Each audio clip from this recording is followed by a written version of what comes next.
Okay, so welcome back to the channel. In today's video, I'm going to show you how to create movie ending text in CapCut PC application.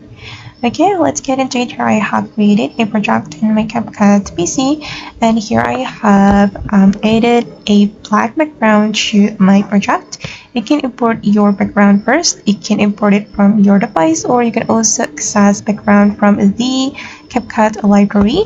You just need to search for the background that you want to add right here. And after you added the background, you can add text to your video or your background right here. You can go to text and go to default, click on this plus button, and I'm just going to paste the text I have just copied. So this is my text, ending text, and I'm just going to make it smaller, guys, like this. And then I'm going to make the text align with my background.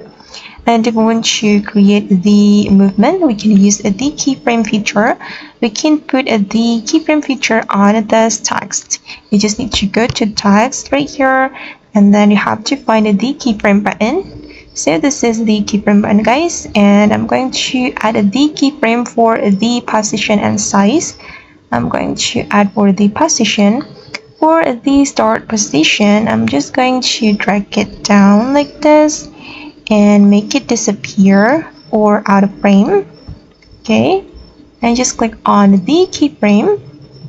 And for the last position or end position, I'm going to drag it up to create like a rolling effect. Okay, like this.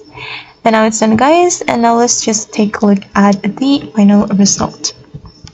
Okay, as you can see that this is the roll ending that we have just created with the CapCut application.